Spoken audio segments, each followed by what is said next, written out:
How's it going, everyone? It's Riley's Red Zone, and for the first time, I believe, in history, we have the guest picks in person. I'm joined by Cody, who is going to be the debut of guest picking this season.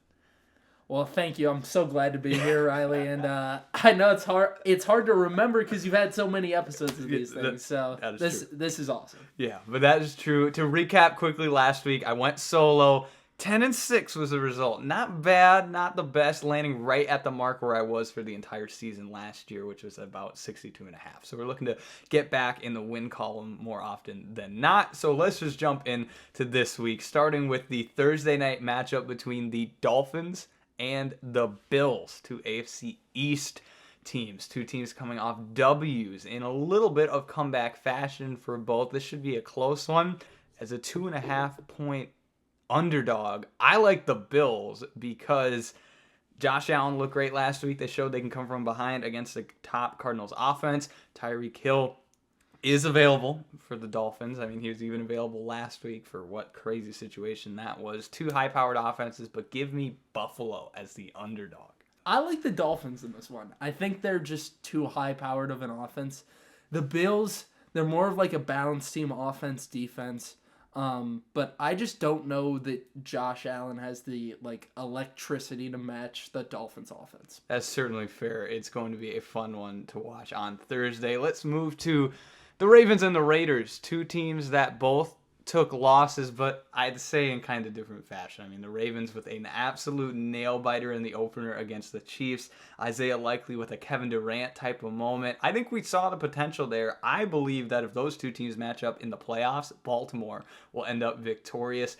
The Raiders, I mean, there were some bright spots against the Chargers, but I still am just very hesitant on them. 9.5-point favorites are the Ravens. And remember here, we just pick who's going to win the game. We don't get into the spreads themselves to cover or anything, but I have to take the Ravens here. That's a safe choice. Yeah, this is like the equivalent of Ohio State Akron in the NFL, sort of. And I think the Ravens, what am I saying? Ravens roll over the Raiders. And Panthers, Chargers, the aforementioned Chargers moments ago. Now, you talk about bad performances. The Panthers are up there. It was them and the Giants last week who just laid an egg out there practically as, man, Bryce Young. I hope that he takes that step up. They finally surround him what we think is good pieces, but the team just can't put it together. And I brought it up last week that when we take a look at the whole season, the Panthers are a team that on paper got better.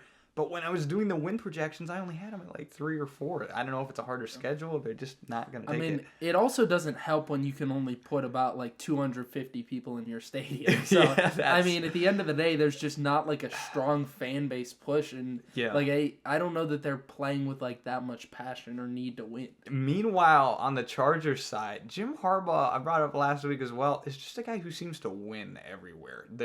Is he a savant of game planning? Maybe not. We know maybe he needs some help sometime. But stealing signs joke? Oh my god. But he does win everywhere he goes, and I give him credit for that, and I believe they'll have some success. I like Justin Herbert. I'm going to bring up, too, J.K. Dobbins. What the heck was that last week? He just is immaculate. Well, that's the thing. We knew during college that kid was unbelievable, but he just hadn't, up until last week, hadn't shown it in the NFL. Yeah. You knew he had it in him. It was really, I thought he even had it in Baltimore, but once the injuries took place, I thought, oh, shoot, this is not good. But he looked like a back that can carry, and they still have Gus Edwards if they need. I'm going to take the Chargers, and probably they're going to run the ball. They're 6.5-point favorites. I'll take Los Angeles. Yeah, I really like how Harbaugh has bolstered the offensive line. That's kind of his biggest thing, is winning up front, both on the defensive and offensive side. And yeah, I like them in a big victory over the Panthers. I mean, Joe Alt is looking like a monster out there. We saw his draft video. He's just in a cabin in the woods. That dude is going to be a Hall of Famer, guaranteed. I mean, he's huge. It's ridiculous. Cowboys, Saints, two teams with victories last week. Pound for pound, you could technically say the Saints maybe had the best performance of any team. Now, once again, albeit they were playing the Panthers, maybe the worst team in the league. But Derek Carr is back on talking his trash. But the Cowboys, to me, are looking like a legit team The question is, can Dak get them over that Super Bowl, hump this next year? And that's already looking way ahead, really. But they just gave them the bag. They're paying all their guys. They're 6.5-point favorites. I like their defense very much so. And so I'll take Dallas 6.5-point favorites to get back-to-back W's. Hey, all the respect in the world to Dak Prescott. He Jerry Jones. Yeah. Like, he just waited him out. And then Jerry Jones is like, we got to sign this dude before the season starts. Yeah. And literally hours before they go to play the Browns, he inks a deal and then just performs like a god. I mean, it's unbelievable. But with that being said, the Saints looked good in week 1, but the Cowboys are going to. Okay. Oh, I thought you just pulled a Pat McAfee there. I was like, we'll switch to the Lions and the Buccaneers. Another matchup with two teams coming off a W.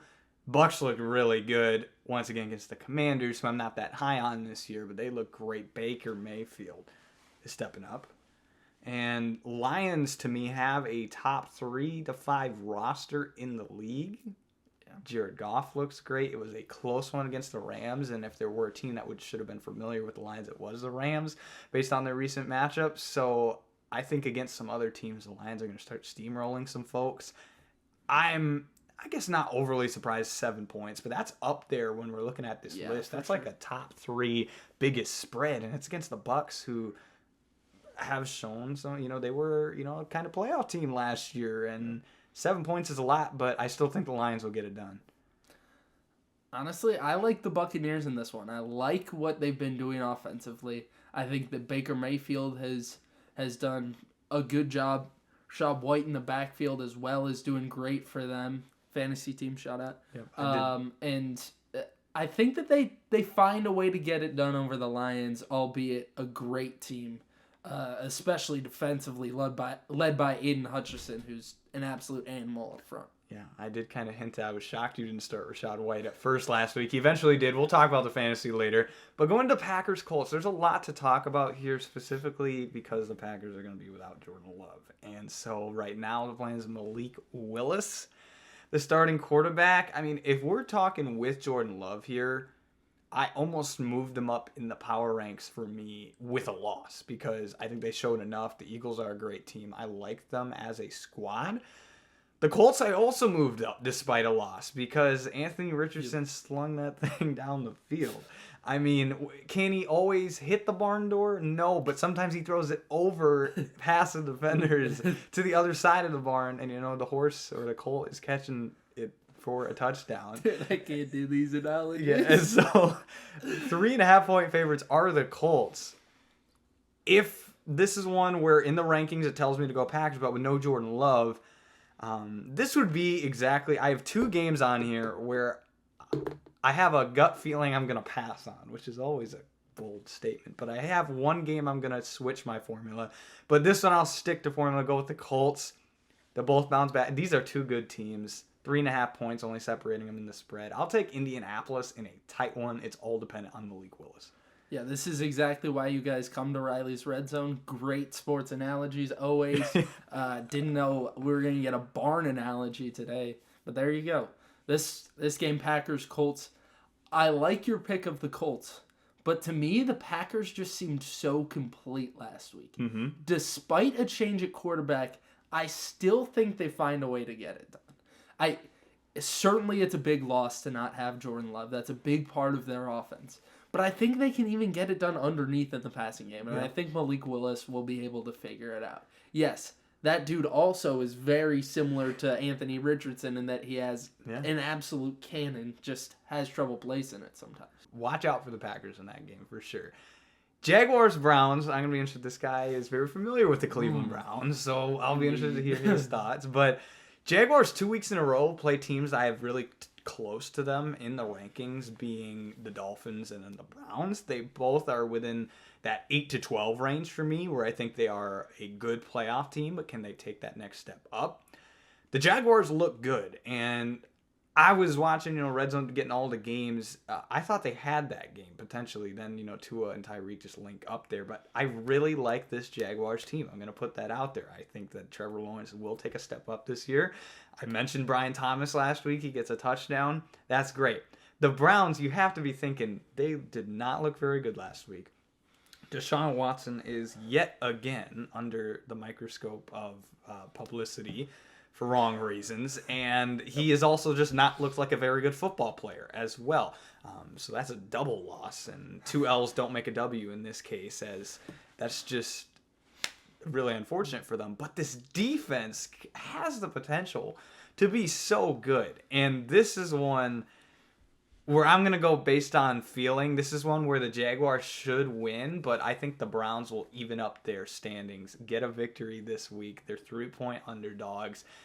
And this is one of those where you almost hope they lose because of the Deshaun Watson situation so they can get him out of there, but I'm going to go with the Cleveland Browns. Yeah, as a Cleveland fan, I just have to say, like, I want us to win.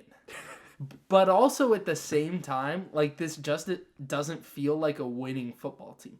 Dude, I mean, I saw clips last week of Deshaun Watson gets tackled and taken to the ground. The O-line doesn't even help him up. Like, there were pass rushers on him all day. Like, and then also he just didn't throw the ball well. So it's like a whole thing. Like, everyone's not playing well. The O-line maybe perhaps a little bit intentionally, which is even crazy to see. Like, I don't think they particularly like Deshaun Watson. And honestly, I would love to see Jameis Winston inserted. He's going to be much more of a team guy. They'll figure it out and probably play significantly better. I just don't think Deshaun Watson's a team leader, and I think they struggle with him at quarterback. And with that being said, as well as you mentioned the defense, they certainly have potential to be great, but last weekend did not look particularly stellar. But also they had games last year where they kind of got blown up defensively. So I think that they'll figure it out this week against the Jaguars. I mean, you're returning pretty much everyone, right? You got Zadarius Smith, you got Myles Garrett up front, MJ Emerson, Newsome, Ward out on the outside, JOK up the middle. But I like this Jaguars team, as you said, and I think they pull it out.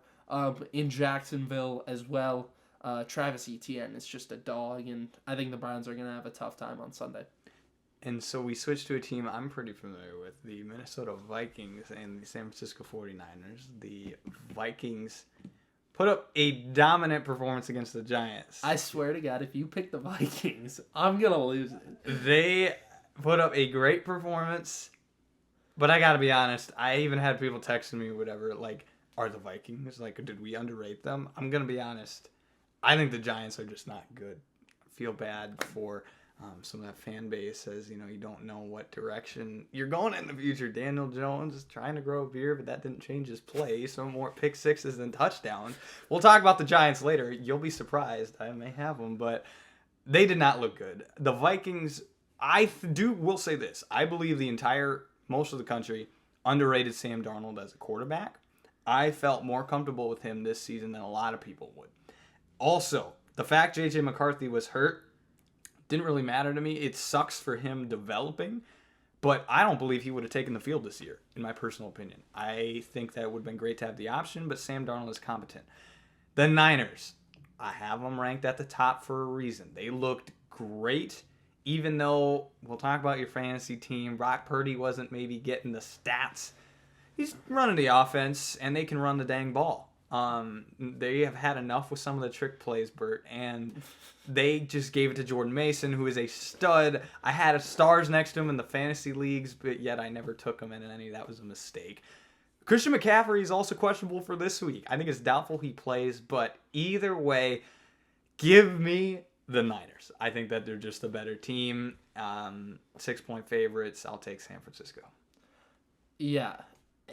What I have to say about the Vikings is I wish our franchise could be more similar, that you guys just touch a quarterback and they're magical all of a sudden. Sam Darnold, Josh Dobbs last year.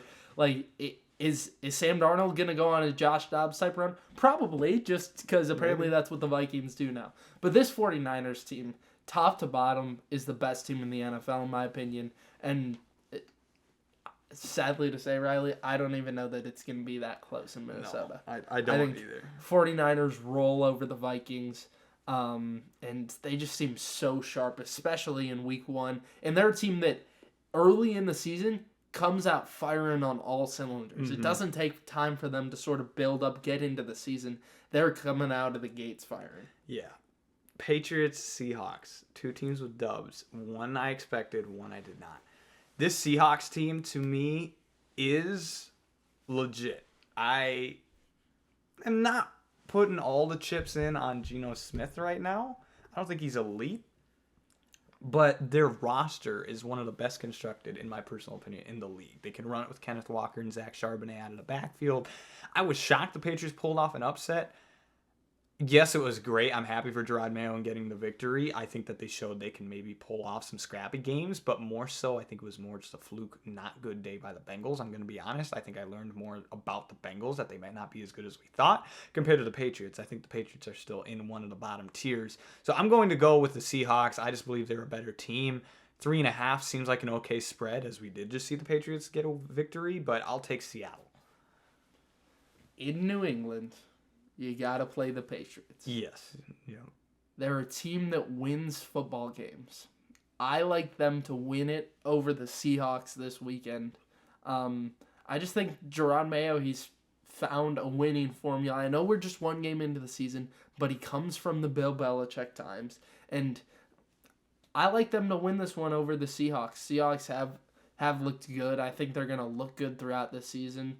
I think ultimately they end somewhere around 10-7, 9-8. Geno Smith, I think, is the answer there. But I like the Patriots in this one.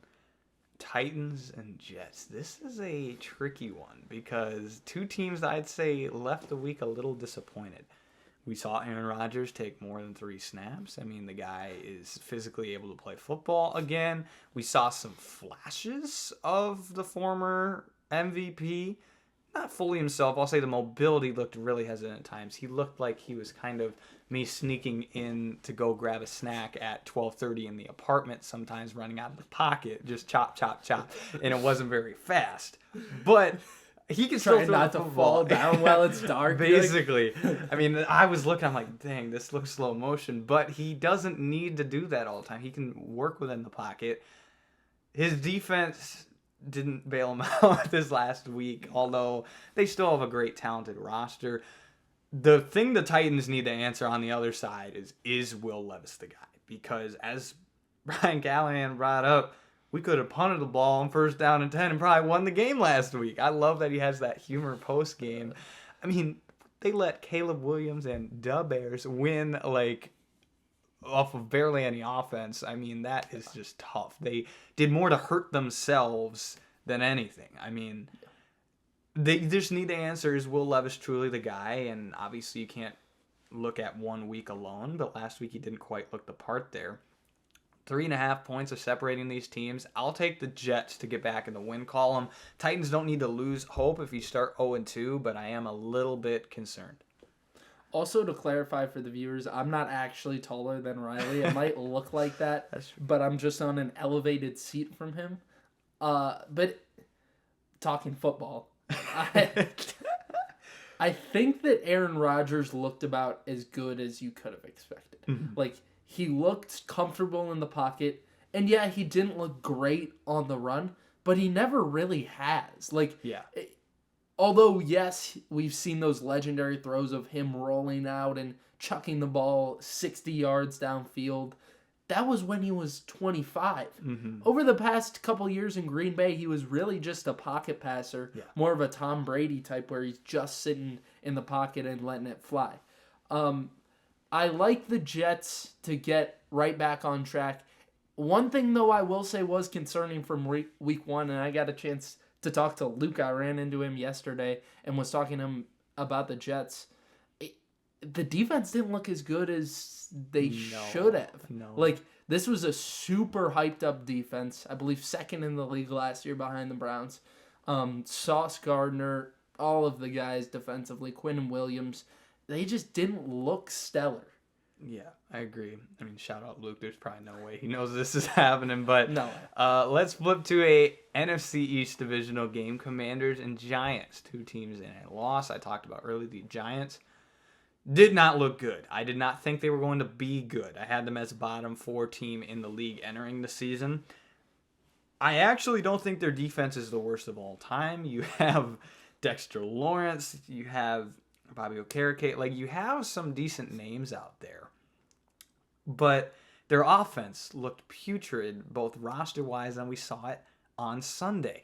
Daniel Jones is not looking... I mean, 8 is his number on the field. Does he get that many touchdowns this year? That's a question we have to be asking, as he looked terrible. They're also... I love Malik Neighbors as a prospect. He can get open, but they need to give him the ball just more and more often, as then they have just a bunch of kind of okay players behind him at receiver. Their running backs, Singletary can show some juice, but I think they hopefully get Tyrone Tracy a little bit involved. Eric Gray, they're boosting the backfield. The Commanders, I also don't think will be very good this season, but all you're looking to gain out of this is just see development from Jaden Daniels. He maybe looked the best of any rookie quarterback last week. And that's great. He's going to show flashes. I have no doubt in my mind that Jaden Daniels will show he's a future. So you're just looking to see that. Commanders as a 1.5 favorite, I'm actually going to go the other way and pick the Giants, which is a little bit of a shocker potentially after how bad I think they played last weekend.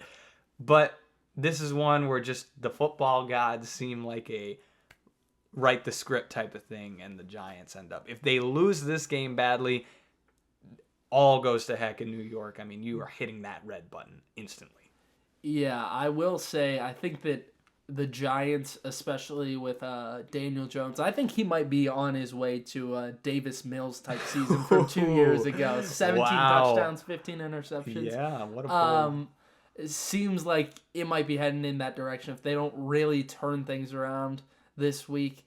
And I don't think they do on the road against the Commanders. I think that this is a team that's starting to figure things out. Yes, it's not going to be perfect. There's going to be a lot of bumps in the road. But I think they get somewhere around 6 wins this year. I think they'll show improvement in Washington, and I like them to win over the Giants. Yeah. Another divisional matchup, Cardinals-Rams. 2 high-powered offenses, both falling just a bit short in week 1 of victory. The Cardinals had the lead against the Bills and then lost it, but I have been a pretty avid Kyler Murray fan.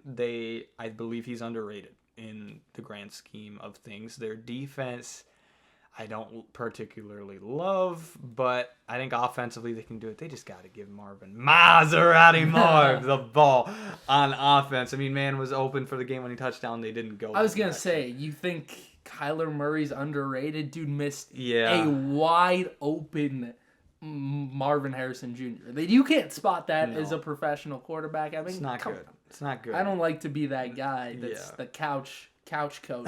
But no, and Kyler he's good, but he also just like refuses to throw the ball downfield a lot, and will just go for like a 1-yard scramble and then be like juke out a couple dudes and then not get that many yards. Yeah, he's electric. He's super dynamic and is tough to handle.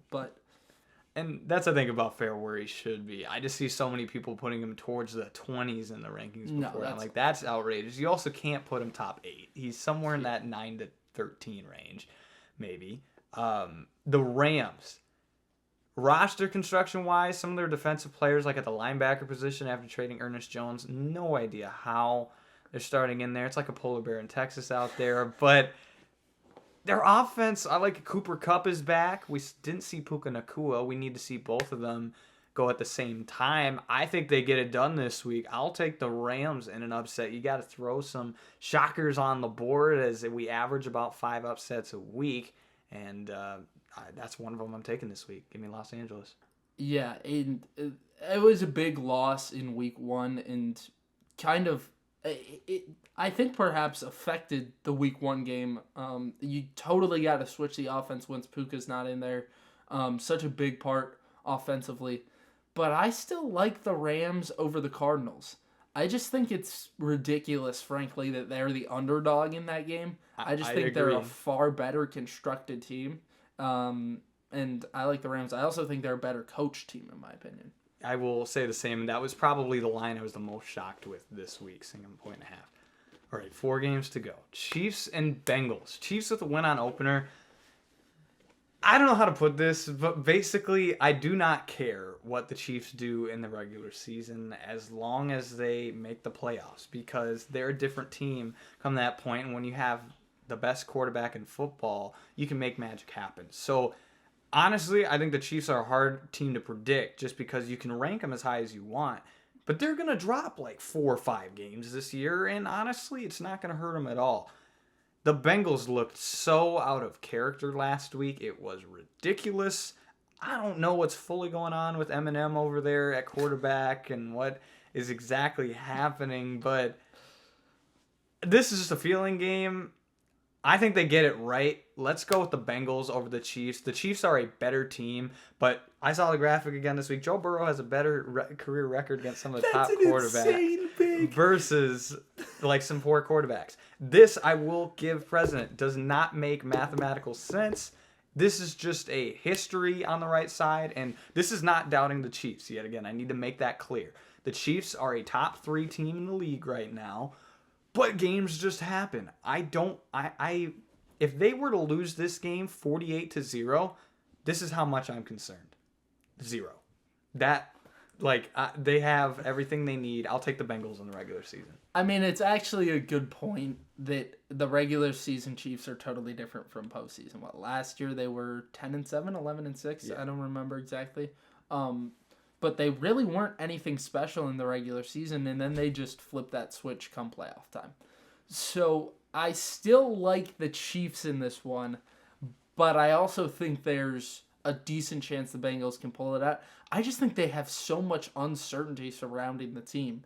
Like, I don't know that the Chiefs are going to be anything crazy special in the regular season this year, as you pointed out, but I just really don't have confidence in the Bengals to win this game. Give me the Chiefs. And that is certainly fair. 3 to go. Broncos, Steelers. This is one of the games I'm on the fence about this week. I have gone both ways over the last 24 hours. Let's start with the Steelers. I kind of picked them out of randomness last week to beat the Falcons. I'm going to be honest, that was just a feeling one. I got it right. That was also before we knew Justin Fields was going to be the quarterback. And I don't know whether to feel better or worse about that than Russell Wilson. I really wish we could have seen the Broncos versus Russell Wilson. That would have been a great storyline. But we're not going to get it. Their defense is insane. TJ Watt is a one-man wrecking crew, and the Broncos aren't particularly good. I entered the season with them ranked last. I did notch them up a few spots just because the Giants and Panthers look like a league of their own. But they're not very good, yet this is one of those games that I'm getting a slight inkling that I should take the Broncos, but I can't do it. I've got 5 or 6 other. I've got 6 upsets, I believe, this week when I'm looking at the math. No, that's 5. If I could count my stars and circles on my board. There's a reason he's not a math major. Yeah, that is not what we do here. But I'm gonna say that the math's on the Steelers side. I'll take them as the favorite, even though I could see the Broncos winning this game. Yeah, I tend to agree with you. I think the Steelers take this one. The Broncos. They're in such an interesting predicament because they signed Russell Wilson to that big deal. They did what the Browns should be doing with Deshaun Watson. Mm-hmm. Just cut your losses, get a new guy in there, and try to win football games again. Yeah. And I think it's going to be super competitive. And I think there's even a chance they cover that +3 spread. But I like the Steelers to win. And I think Justin Fields he's a quality quarterback. He was just in the wrong system. They didn't have a good offensive line. And we'll talk about the Bears in a second. But that's one of the things that annoys me about the Bears. They didn't even shore up the offensive line in the offseason. So I like the Steelers to win this one in a close game over the Broncos. I completely agree. 2 games left here. Texans, Bears. 2 young quarterbacks. CJ Stroud, though, is in a league of his own. I mean, that Nico Collins connection, I've got that stack in fantasy football that this guy knows from based on last week. Top tier. Their team is one of the best, and as I mentioned last week, they're doing the smart thing, which is going all in while you have C.J. Stroud, one of the best rookie seasons we've seen of all time. It's not often that within 1 year you can be confident that this is the guy, and we can make our Super Bowl window right now, as the rookie quarterback contract is one of the biggest life hacks in sports. So they go all in. The Bears, yeah, they win, but did I feel better about it? No. I mean, am I going to hit the panic button on Caleb Williams? No, but certainly didn't show anything special. As you said, the Bears did a lot to upgrade, but the offensive line's still a little bit hesitant there. I don't think we overly saw. More so it was their defense, which performed well. So it reminds me of, just some teams where I thought they'd be in this step up category. It looks like they're going to be kind of in a maybe slight, that first leg of the ladder, but you're not getting anywhere to put the lights up on the Christmas tree with that. So let's go with the Texans, 7-point favorites. I actually think it's kind of fair. I think the Texans absolutely blow out the Bears this upcoming weekend. They're at home, and it's the Bears. They didn't do anything that they actually needed to do. Yes, Caleb Williams might be a slight step up from Justin Fields, but really hardly if we're being honest. Yeah. Justin Fields is still a very good quarterback. He was just in a terrible system, and they didn't fix the system. That's the issue. They've got some decent athletes on the outside, but the offensive line is just horrendous, and they really didn't do much to fix it in the offseason. So I like the Texans in a big way in Houston. Dynamic on the outside. Just a ridiculous receiving core. John Mechie is your fourth option. Yeah. That dude was out of college. He was unbelievable at Alabama and has shown to play pretty well in the NFL. They just have Nico Collins, Stephon Diggs, and Tank Dell. It's unbelievable. So both going Texans there. Let's wrap up the NFL games with the Eagles and the Falcons. Eagles 6.5-point favorites. They've one of the best teams in the league, I'm going to be honest. Saquon with what a debut. And the Falcons didn't look great last week. I was more confident in their offense than defense, but I am still hesitant on the Falcons offense. Kirk is going to be okay, but still recovering from that Achilles a little bit to me is the way it seems. They need to get Bijan Robinson the most involved. I just am still a little concerned there. So Eagles by 6.5, that's interesting, but I'll take Philadelphia for sure. Yeah, I like Philly to win in this one, but I think it's going to be closer than people expect. Mm-hmm. Falcons aren't a great football team. They didn't look great in week 1, but they have Kirk at quarterback, who is a good team leader, and I think will kind of right the ship a little bit. It's not going to be perfect, but I think that they're going to get at least 5 wins this year, and I think they'll end up having a decent season for their standards. But also, I just think their management has no clue what they're doing. to pick up Kirk Cousins, and then you go and draft Michael Penix. Yeah. I don't understand it. I've told you, I think Michael Penix is going to be the best quarterback out of this draft. But at the same time, I'll say it. I'm not scared to say it. Yeah. But at the same time, it's just ridiculous to take him when you just signed a guy. Yeah, for sure. No commitment, perhaps, fully there. But that's going to do it for the NFL sides. We're going to quick do a recap of the Fantasy League, where things stand. This will be the first week where we'll start kind of putting up some standings and stuff. I'm going to quick just recap last week's games. Let's talk about some of the awards. We're on Sleeper, so it gives us some great things. Carson was phenomenal. When we back up to, I'm going to try to navigate this. This is going to be probably a lot of cuts later as I'm trying to figure out. Here it is. Here we go. Best manager, Carson, with 145.78 points. And you also go with, I like how they put it with your potential score. They put what your max could have been. He got 99% of what would have been his best lineup. He started the right guys. Alex was on the other end of that, only started 77% of what his best lineup was. He only got 97 points compared to 126. Max defeating Alex 140 to 97. And I have the narrow victory over you, 129 to 126. Yeah, it was absolutely brutal.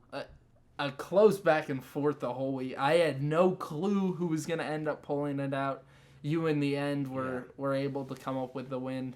I was happy with how the team performed. Yeah, put up a good it week. was a close game, and was really the only close game this week. So we really put on a battle, and it was down to the wire. Yeah, and that was really even down to the Monday night. I had Breece Hall, you had Purdy, and Deebo Samuel. And when we look to this week quickly, here's the matchups. A lot of tight games. I mean, even me and Braden at the top are each at 50, not even 51-49. We're within, a point there of projection. Carson looking to get a win again against you, but you're saying not so fast, potentially. I still haven't edited the lineup, to be fair, as well. Yeah, I mean, you still have more room to cook. Zach trying to get a win over Matthew. Charlie is maybe, I think, the strongest favorite right now, tied for it over Max, who just, had a decent week last week. Nick was still, in my opinion, the best team name of anybody. Lock it up, Murray Me is currently at the deficit to Andrew, Legendary. 2 0-1s. And then we got Danny and Alex, 1-0 versus an 0-1. So this is gonna be interesting. I really, as a person that takes fantasy football seriously, I'm not mad with the week 1 effort. Yes, I lost, but I put together, I think, one of the best, if not the best, losing performance. Yep. So I'm fine with where I'm at. It was a close matchup, and we're gonna get back at it this week. Yeah, we'll keep an eye out for this week. But thank you so much for watching this edition of Week 2 Picks. It's already going to go by super fast. I appreciate Cody stopping into the studio today for the first time as a guest pick. So we'll maybe have more of these in the future. Thanks for having me. As well. Was a pleasure.